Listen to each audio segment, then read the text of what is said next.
Hello, কেমন আছো বলো তোমরা সবাই? আমার নিট বাংলা চ্যানেলে তোমাদের অনেক অনেক ওয়েলকাম। তো আমরা আছি আমাদের এনসিইআরটি সিরিজের ডে 113তে। আজকে আমরা কি পড়বো? আমরা পড়বো আজকে কন্ড্রিকথিস চ্যাপ্টার 4 অ্যানিমাল কিংডমে। চটপট শুরু করে দেওয়া যাক। এই স্ট্রাকচারটা, এই চার্টটা অলরেডি আমরা দেখেছিলাম আগের দিনের লেকচারে, যেখানে আমরা ভার্টিব্রাটা বা মেরুদণ্ডীকে বিভিন্ন ভাগে ভাগ করেছিলাম।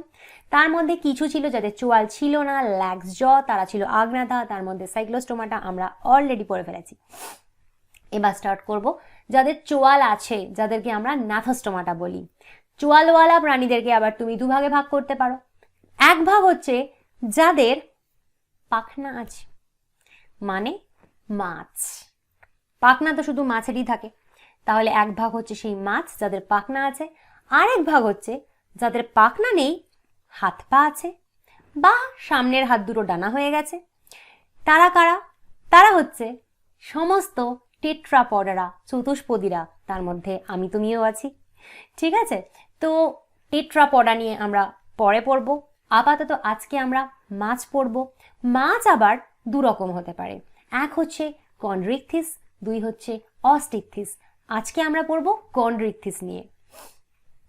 প্রথমেই একটা যেটা বলার রয়েছে সেটা হচ্ছে যে কন্ড্রিকথিসরা মেইনলি সামুদ্রিক প্রাণী, ঠিক আছে? এদেরকে তুমি নদী পুকুরে পাবে না। এদের স্ট্রিমলাইন্ড বডি হয়। স্ট্রিমলাইন্ড বডির বাংলা হচ্ছে মাকু আকৃতির দেহ হয়, ঠিক আছে? আচ্ছা, প্রত্যেকটা জায়গা বোঝানোর আছে। যেমন ধরো স্ট্রিমলাইন্ড বা মাকু আকৃতি বলতে আমরা কিরম বুঝি বলো? এরকম এরকম স্ট্রাকচার। তো মাছেরও এই স্ট্রাকচারটা থাকে, পাখিরও এই স্ট্রাকচারটা থাকে, যাকে আমরা স্ট্রিমলাইন বা মাকু আকৃতির দেহ বলি। কই তোমার আমার তো থাকে না। তো কেন? নিশ্চয়ই কোনো কারণ রয়েছে। পাখি বাতাসে যখন ওড়ে, এয়ার খুব সাংঘাতিকভাবে কিন্তু প্রেসার দিতে থাকে। ঠিক তেমনি মাছ যখন জলে চলে, জল প্রেসার দিতে থাকে এভাবে। এদের বডি এই স্ট্রিমলাইন বা মাকু আকৃতির হওয়ার সুবিধা হলো এটা, সেই প্রেসার এদের আধা লাগে না। কেন? তুমি দেখো, এরম বডি বলে জলের প্রেসার বা এয়ারের প্রেসার বেশিরভাগই এদের স্পর্শ করে না। কিছুটা স্পর্শ করে, সেটা ওরা ম্যানেজ করতে পারে। কিন্তু এরম বডি না হয়ে যদি ধরে নাও এদের বডি এরম হতো, তাহলে তুমি দেখো যে সব জায়গা থেকে এরা প্রেসার পেত, জলেও এয়ারেও। কিন্তু এরকম কায়দা করে বডি বানিয়েছে বলে এদের প্রেসার, এয়ার বা ওয়াটারের প্রেসার একটা নির্দিষ্ট দিকে হয়। তো এই মাকু আকৃতির বা এই তোমার স্ট্রিমলাইন বডিটা এই জন্য মাছেদের হয় আর পাখিদের হয়। কি ভালো একটা জিনিস শিখলে কিনা। আচ্ছা, আর হচ্ছে ওদের কার্টিলেজিনাস এন্ডোস্কেলিটন থাকে, তরুণাস্থি নির্মিত অন্তঃকঙ্কাল। প্রথম কথা হলো, আমরা দেখছিলাম যে যারা কর্ডাটা, তাদের নোটোকর্ড থাকবেই ভাই। তো নোটোকর্ড কি দিয়ে তৈরি হয়? কার্টিলেজ দিয়ে তৈরি হয়, তরুণাস্থি। নোটোকর্ডটা ধীরে ধীরে ধীরে ধীরে ভার্টিব্রা বা মেরুদণ্ডী হয়ে যায় কিছু প্রাণীর ক্ষেত্রে, যারা ভার্টিব্রাটা, ঠিক কথা? তো সেই মেরুদণ্ডটা আইদার কার্টিলেজের হতে পারে অর বোনের হতে পারে, তরুণাস্থি বা অস্থি দুটোরই হতে পারে। তো যেহেতু কন্ড্রিকথিসরা ভার্টিব্রাটার প্রথম দিকে রয়েছে, একেবারে প্রথমে ছিল সাইক্লোস্টোমাটা, ভার্টিব্রাটার একেবারে প্রথমে সাইক্লোস্টোমাটা, তাই সাইক্লোস্টোমাটা তো তুমি দেখেই নিয়েছো কার্টিলেজ দিয়ে তৈরি হয়। তারপরেই আসছে কন্ড্রিকথিসরা, এই মাছেরা। এরাও যেহেতু আস্তে আস্তে ধীরে ধীরে এভলিউশন হচ্ছে না, তো এদের বডিটাও কার্টিলেজ দিয়েই তৈরি, এখনো অস্থি আসেনি মার্কেটে। আচ্ছা, এবার এখানে একটা কথা রয়েছে যেটা শুনলে একটু অবাক হবে তুমি। এরা বলছে notochord is persistent throughout life. Notochord সারা জীবন থাকে। কিন্তু আমরা ভার্টিব্রাটা যখন পড়েছিলাম তখন আমরা দেখেছিলাম যে নোটোকর্ড এমব্রায়ো অবস্থায় থাকে ভার্টিব্রাটাদের, এবং সেটা মডিফাই হয়ে ভার্টিব্রাল কলম বা আমাদের মেরুদণ্ড হয়ে যায় যখন আমরা জন্মাই। তাহলে এদের ক্ষেত্রে কেন বলছে যে নোটোকর্ড পারসিস্টেন্ট থাকছে, নোটোকর্ড সারা জীবন থাকছে? কারণ এদের বডিতে নোটোকর্ড যেমন সারা জীবন থাকে, এদের বডিতে এক্সট্রা তৈরি হয় ভার্টিব্রাল কলমও।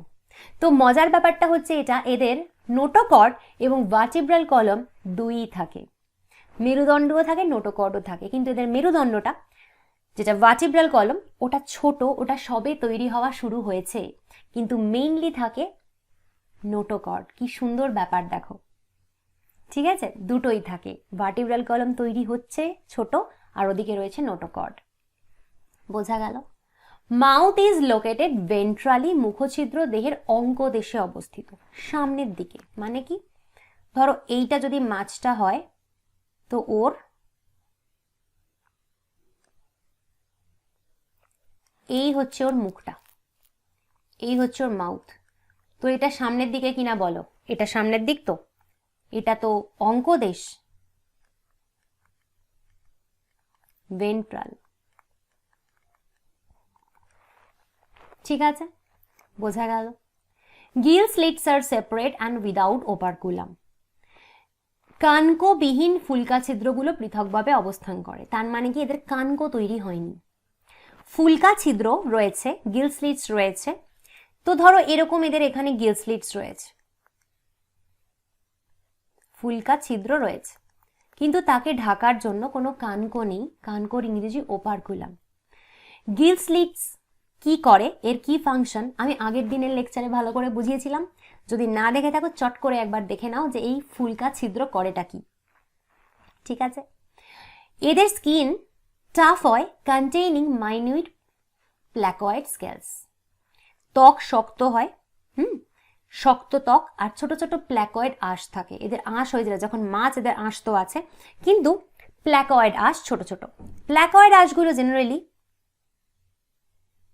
এরকম দেখতে হয়। আমার মনে হয় আমি ঠিক করে আঁকতে পারলাম না,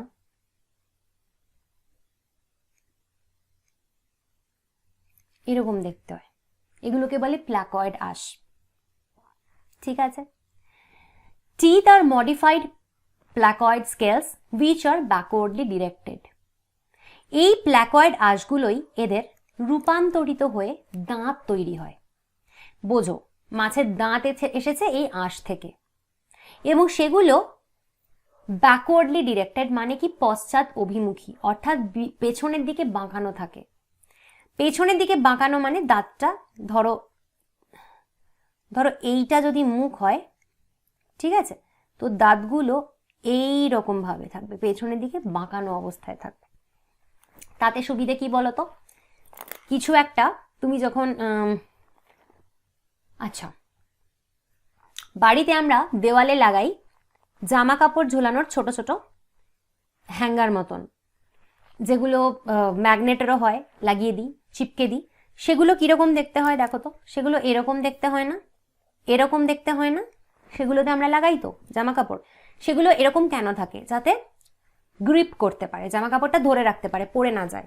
তো এদের এরম দাঁত হওয়ার সুবিধা হয়েছে যেটা, এরা মাংসাশী, তো এরা অন্যকে ছিঁড়ে খায়, তো এরম ছিঁড়ে খেতে সুবিধে হয়। দাঁত এরকম হয়েছে, দাঁতগুলো এরকম ছিঁড়ে খেতে সুবিধা হয়, সেই জন্য এদের এরকম দাঁত হয়েছে, ব্যাকওয়ার্ডলি ডিরেক্টেড, পেছনের দিকে বাঁকানো। দেয়ার জজ আর ভেরি পাওয়ারফুল, চোয়াল খুব শক্তিশালী এদের। দিজ অ্যানিমালস আর প্রিডেশিয়াস, এরা শিকারী মাছ হয়। Due to the absence of air bladder they have to swim constantly to avoid sinking. এদের একটা সমস্যা আছে, সেটা হচ্ছে এদের দেহে পটকা থাকে না। পটকা দেখেছো? বাজারে বাবার সাথে মাছ কিনতে যাবে কোনোদিন, দেখবে বেলুনের মতন সাদা একটা অংশ থাকে, যেটা ওরা মাছের পেট থেকে বাদ দিয়ে দেয়, ওটাকে বলে পটকা। পটকার ইংরেজি হচ্ছে এয়ার ব্লাডার। তো বেসিক্যালি যেটা সুবিধা হয় মাছের, এরকম একটা পটকা থাকার জন্য যেটা হয়, এর মধ্যে মাছ বায়ু ভরে রাখে। যদি পটকাটাতে বায়ু একেবারে ফুল থাকে, প্রচুর বায়ু থাকে, তাহলে মাছ ভেসে থাকতে পারে জলের ওপর। কেন? কারণ তুমি জানো যে বায়ু কিছুতে ভরা থাকলে সেটা ব্যালেন্সই রক্ষা করে, তার জন্য মাছ ভেসে থাকতে পারে জলের ওপর।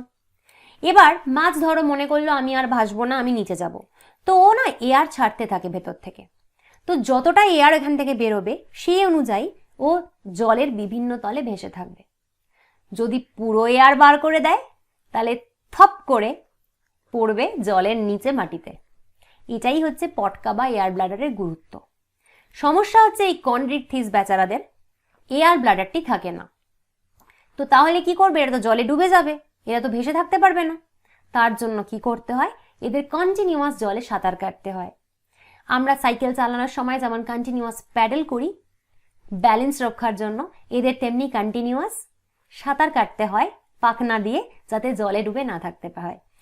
কিন্তু যাদের যেসব মাছদের পটকা থাকে ওদের কিন্তু কন্টিনিউয়াস সাঁতার কাটার দরকার পড়ে না, ওরা জলের উপরে সুন্দরভাবে ভেসে থাকতে পারে এই পটকায় বায়ু ঢুকিয়ে।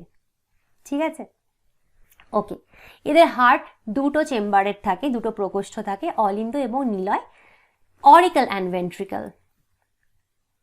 তো এই যদি হার্ট হয় এর জাস্ট দুটোই চেম্বার থাকে, এটা হচ্ছে অলিন্দ, এটা হচ্ছে নিলয়, অরিকল, ভেন্ট্রিকল। বোঝা গেল? আচ্ছা, some of them have electric organs. বোঝো, যেমন টর্পেডো, এদের রয়েছে তোমার তড়িৎ উৎপাদনকারী অঙ্গ। এরা কি করে জানো? এরা ইলেকট্রিসিটি ছাড়ে। তুমি যদি ধরো এই মাছটাকে, কি হবে? তুমি কারেন্ট খাবে। এটা এরা কেন রেখেছে? নিজেদের বাঁচাতে, ডিফেন্সের জন্য। সাম পোজেস পয়জন স্টিং, কিছু কিছু থাকে যাদের বিষ নিঃসরণকারী হুল থাকে। সামনে শত্রু এলো, পয়জন স্টিং ছুঁড়ে মারলো, সূচের মতন একটা জিনিস সেটা পয়জনে ভর্তি, ছুঁড়ে মারলো, মরে গেল সামনে যে এসেছে। তো এইগুলোর সাহায্যে ওরা শিকার ধরে, নিজেকে বাঁচায়, ডিফেন্স করে। ঠিক আছে, তো পয়জন স্টিং কার থাকে? ট্রাইগনের থাকে, মুখস্থ করতে হবে নামটা। আর ইলেকট্রিক অর্গান কাদের থাকে? টর্পেডোর থাকে। বোধহয় ছবি দিয়েছে, না দেয়নি। Okay, they are cold blooded animals. Cold blooded অ্যানিমালকে আমরা বলি পৈকিলোথার্মাস। পৈকিলোথার্মাসের বাংলা অনুষ্ণ শোণিত প্রাণী। এরা নিজেদের দেহের তাপমাত্রা নিয়ন্ত্রণে অক্ষম।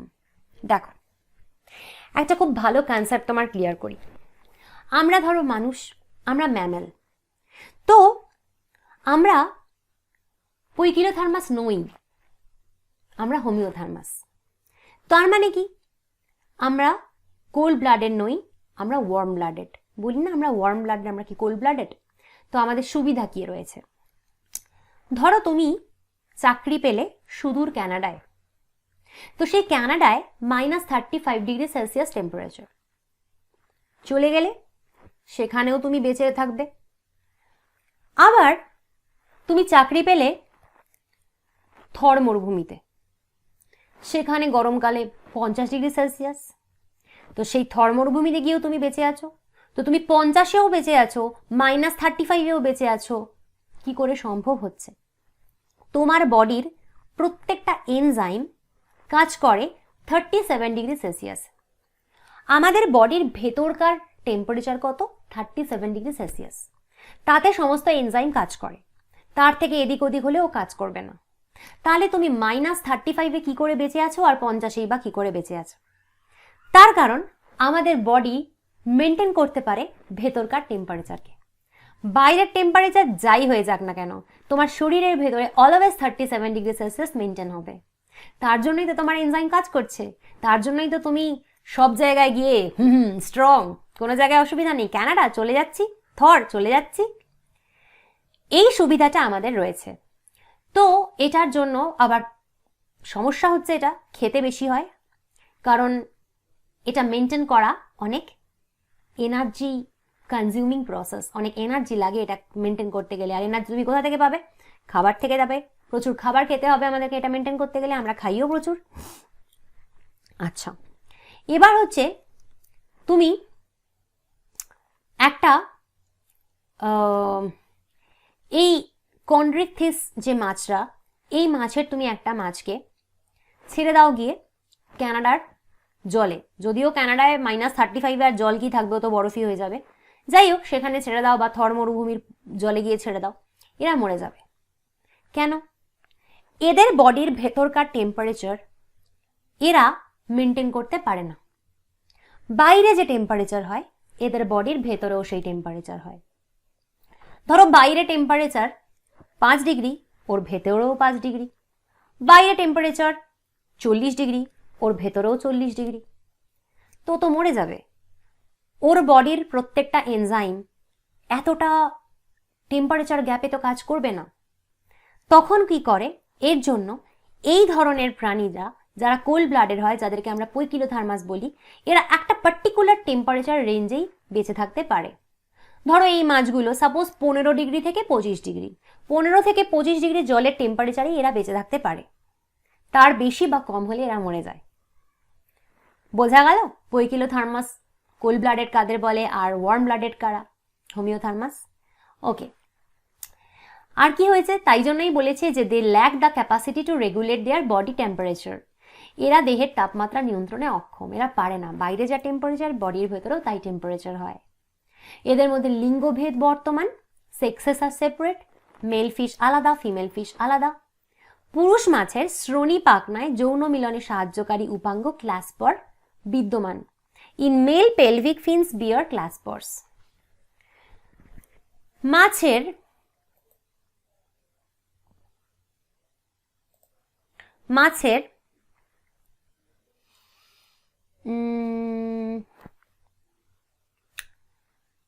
এইটা পেলভিক ফিন, শ্রোণী পাখনা। এইখানে ওদের একটা অঙ্গাণু থাকে, এরকম একটা অঙ্গাণু থাকে যেটাকে বলে ক্লাস্পার। এটার সাহায্যে, এটা শুধু মেল ফিশদের থাকে, ছেলেদের থাকে। এটার সাহায্যে ওরা ফিমেলকে, যখন ওরা যৌন জনন করে, সেক্সুয়াল রিপ্রোডাকশন করে ফিমেলের সাথে, তখন এই ক্লাস্পারটা ওদের হেল্প করে রিপ্রোডাকশন করতে, জনন করতে। ঠিক আছে? দে হ্যাভ ইন্টারনাল ফার্টিলাইজেশন, অন্তঃনিষেক ঘটে, বডির মধ্যে ঘটে। মানে পুরুষ মাছ স্ত্রী মাছের শরীরের মধ্যে স্পার্ম ত্যাগ করে, ঠিক যেমন মানুষের হয় সেরকম। এবং শরীরের মধ্যে আলটিমেটলি ডিম্বাণু আর শুক্রাণুর মিলন ঘটে, নিষেক ঘটে। And many of them are viviparous, সন্তান প্রসব করে। যারা ডিম পাড়ে তাদের আমরা বলি ওভিপেরাস, অন্ডজ। এরা ডাইরেক্ট বাচ্চা দেয়, এরা ডিম পারে না, এরা ডাইরেক্ট বাচ্চা দেয় আমাদের মানুষদের মতন। তাদেরকে আমরা বলি জরায়ুজ বা ভিভিপেরাস। এক্সাম্পল কি কি আছে? স্কোলিওডন আছে ডগফিশ, প্রিস্টিস আছে সফিশ। সফিশের মুখটা এরকম তরোয়ালের মতন হয়। কার্কারোডন আছে গ্রেট হোয়াইট শার্ক, বড় বড় সাদা সাদা শার্ক। ট্রাইগন আছে স্টিংরে। এই দেখো এখানে প্রিস্টিসের ছবি দিয়েছে। এই যে প্রিস্টিস বললাম, সফিশ, মুখটা তরোয়ালের মতন, এখানে ছবি দিয়েছে দেখো বিতে প্রিস্টিস, এটা তরোয়ালের মতন মুখটা। আর স্কোলিওডন যাকে আমরা ডগফিশ বলছি, তার ছবি দিয়েছে।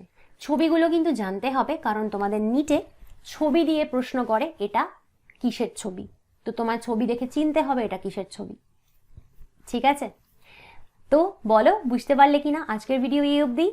ভিডিওটা ভালো লাগলে লাইক কমেন্ট শেয়ার করতে থাকো, আমায় কমেন্ট করে জানিও। আর যদি তুমি আমার কাছে আমার পার্সোনাল কোচিংয়ে নিট এবং বোর্ডের জন্য অনলাইন অ্যাফোর্ডেবল প্রাইসে বায়োলজি পড়তে চাও, A to Z এভরিথিং জেনে নিতে চাও, নোটস পেতে চাও, PDF, M.Sc দিতে চাও পরীক্ষা, সব কিছু পেতে চাইলে কি করতে হবে? তোমাকে আমায় হোয়াটসঅ্যাপ করতে হবে, স্ক্রিনে আসছে যে নাম্বারটা তাতে। তাহলে আজকে আসছি, পরের দিন আবার নতুন ভিডিও নিয়ে আসবো। Bye bye.